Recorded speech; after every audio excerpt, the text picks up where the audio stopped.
जिस बच्चे का एनआईएस का ऑन डिमांड का पेपर है, अक्टूबर हो, जून हो या कोई सा ही मंथ हो, हर मंथ में आपका काम आने वाला एग्जाम है एनआईएस में ऑन डिमांड का पेपर। कोई से भी क्लास हो, 10th या 12th, जो ऑन डिमांड का पेपर दे रहा है, उसके लिए बहुत इंफॉर्मेटिव वीडियो लास्ट तक जरूर देखना। आपके लिए बहुत ज्यादा बेनिफिट मिलेगा कि आप लिख के भी अच्छे ना मार्क्स गेन कर सकते हैं या फिर पास हो सकते हैं एनआईएस के ऑन डिमांड के पेपर में। आपको करना क्या है, 10 बातें आपको ध्यान रखनी है। पहला क्या है, हैंड राइटिंग क्लीन रखनी है, बिल्कुल हैंड राइटिंग क्लीन रखनी है। टीचर्स को बिल्कुल दिमाग पे जोर नहीं डालने देना कि आप जोर डालो और हमारे आंसर को बहुत गंदी राइटिंग में हमने लिखा है, आप समझो। कैसे समझोगे भाई, टीचर को टास्क मत दो। अगर टीचर ने अगर उसके दिमाग की हिल गई तो कॉपी में कुछ भी कर सकता है, इतना बता रहा हूं।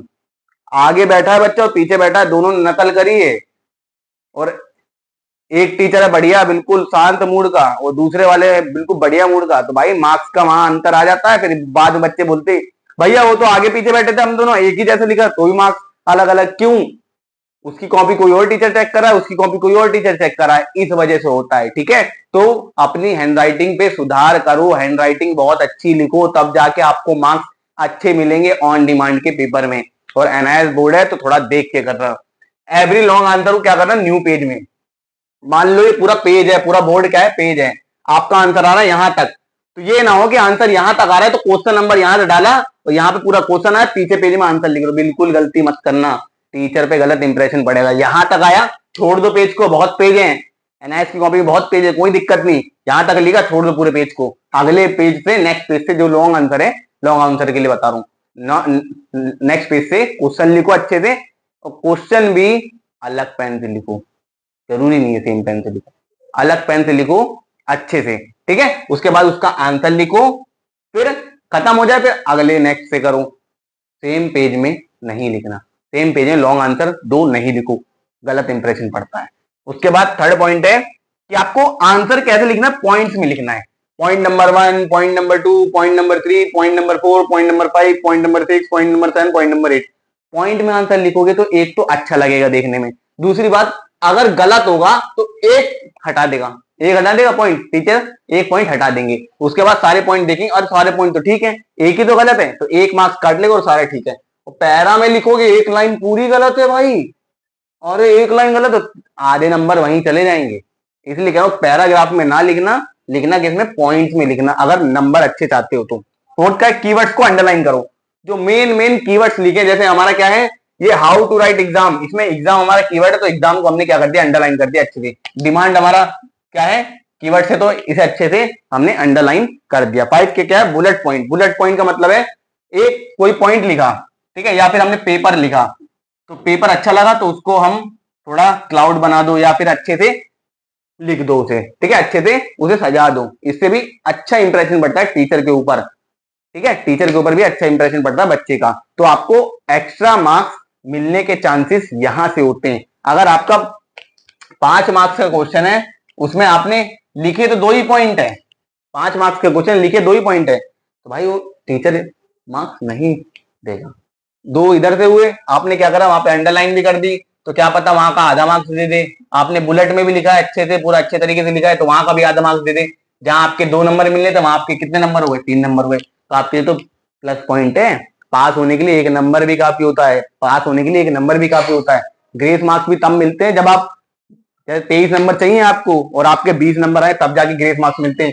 तब वो चेक करता है कि आपने कितना अच्छे से पेपर लिखा है, कितनी अच्छी आपकी राइटिंग है, कहां पे मार्क्स को बढ़ा सकता है, तो मार्क्स वहीं बढ़ते हैं, मार्क्स वही बढ़ते हैं। समझ में आया? उसके बाद है आपका डायग्राम, फ्लो चार्ट और टेबल। मान लो आपने एक आंसर लिखा, आंसर लिखा और दूसरे बच्चे ने भी आंसर लिखा, लेकिन उस बच्चे ने क्या करा, डायग्राम बना दिया। क्या कर दिया, डायग्राम बना दिया। तो भाई टीचर आपको नंबर ज्यादा नहीं देगा, उस बच्चे को नंबर ज्यादा देगा। क्यों? उसने एक्स्ट्रा मेहनत करी है, उसने एक्स्ट्रा मेहनत करी है, तो भाई मार्क्स भी तो उसे ज्यादा मिलेंगे। जब उसने एक्स्ट्रा मेहनत करी तो मार्क्स भी तो उसे ज्यादा मिलेंगे। उसने डायग्राम बनाया, उसने अच्छे से डायग्राम बनाया, ठीक है, उसे लेबल करा है अच्छे से, तो उसे ज्यादा मार्क्स मिलेंगे। उसके साथ साथ फ्लो चार्ट बनाओ, फ्लो चार्ट बनाओ, साथ साथ टेबल बनाओ अच्छे से, तभी आपको मार्क्स क्या होंगे, ज्यादा मिलेंगे, ज्यादा मिलेंगे। उसके 7वां पॉइंट क्या है, नीड आंसर। मतलब क्या है, जितनी आंसर की जरूरत हो उतना ही लिखो, एक्स्ट्रा मत लिखो, ये भी एक नेगेटिव पॉइंट डालता है, ठीक है, नेगेटिव पॉइंट डालता है। तो जितना आंसर की नीड हो उतना ही आंसर लिखो, ठीक है, उतना ही आंसर लिखो जितने आंसर की जरूरत हो। 8वां क्या है, डिफाइन लिखो अच्छे से, उसका फॉर्मूला भी लिखो, फिर उसका अच्छे से एग्जाम्पल भी दो, एक्सप्लेन भी करो उसे अच्छे से ब्रीफ में, तब जाके एक आंसर पूरा कंप्लीट होगा। लॉन्ग 7-8 जो नंबर का आएगा तब जाके आपका कंप्लीट होगा, ठीक है, अच्छे से तब जाके आपका कंप्लीट होगा। और 9वां क्या है, कटिंग लेस। कटिंग भाई कम से कम करो, टीचर देखता है यार इस बच्चे का बिल्कुल समझो कॉन्फिडेंस लेवल बहुत गिरता हुआ है बच्चे का, कॉन्फिडेंस लेवल बच्चे के अंदर है ही नहीं, कटिंग पे कटिंग करे जा रहा है, क्या मार्क्स दूं। टीचर के अंदर ये भी एक्सप्रेशन बढ़ता है उसे मार्क्स क्या दूं, तो उसने कटिंग ही इतनी कर दी, एक ही आंसर में 10 जगह कटिंग कर दी, तो बच्चे के अंदर कॉन्फिडेंस है ही नहीं इसका मतलब, तो बच्चों को मार्क्स कहां से मिलेंगे, नहीं मिलेंगे। 10वां क्या है, एग्जाम चेक। 10 मिनट पहले भाई एग्जाम कर लो, पूरा पेपर 10 मिनट पहले कर लो, और 10 मिनट तक देखो क्वेश्चन पेपर से मिला के हमने क्वेश्चन नंबर 1 कर लिया, क्वेश्चन नंबर 2 कर लिया, क्वेश्चन नंबर 3 कर लिया, क्वेश्चन नंबर 4 कर लिया, क्वेश्चन नंबर 5 कर लिया, क्वेश्चन नंबर 6 कर लिया, क्वेश्चन नंबर 7 कर लिया, क्वेश्चन नंबर 8 कर लिया।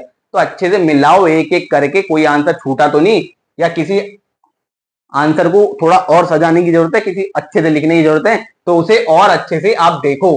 तो 10 मिनट का काम आप देखो, एग्जाम 10 मिनट पहले कर लो ज्यादा अच्छा है, अपने पेपर को 10 मिनट पहले कर लो ज्यादा अच्छा है। और मैं तो कहूंगा 10 ईयर के पीवाईक्यूज कर लो, एनआईएस के 10 ईयर के पीवाईक्यूज कर लो, जिसके बाद 1-1.5 हफ्ते का टाइम है, वो आराम से कर सकता है। तो पीवाईक्यू कर लो अच्छे से, और क्या करो, हमारी देखो ऑन डिमांड से रिलेटेड या फिर एनआईएस के बहुत सारे रिलेटेड वीडियोस हैं जिसमें आपको प्रॉपर इंफॉर्मेशन मिलेगी। तो आप जाके हमारे पूरी प्लेलिस्ट चेक करो, या फिर हमारी जो वीडियोस हैं उनको जाके चेक करो कौन सी एनआईएस से रिलेटेड है, हमने थंबनेल पे दिखा रखा है ये क्या क्या एनआईएस से रिलेटेड है। तो अच्छे से जाके देखो। अगर किसी बच्चे को ऑन डिमांड का पेपर वगैरह चाहिए या कोई डाउट वगैरह है तो हमारे टेलीग्राम को ज्वाइन कर लो, और टेलीग्राम में डिस्क्रिप्शन दे रखा है, हमें पर्सनल बताओ कि हमें ऑन डिमांड का पेपर चाहिए भैया, ऑन डिमांड का गेस्ट पेपर चाहिए। भाई देखो एक्यूरेसी के साथ मैंने बहुत सारे बच्चों को पास करवाया है, जितने भी बच्चे मेरे से जुड़े हैं किसी बच्चे की बैक नहीं आई, वो मेरी गारंटी है। जितने बच्चे मेरे से कमेंट कराए, बच्चों के डाउट हमने क्लियर करे और बच्चों को हमने अच्छे रास्ते पे बढ़ाया है।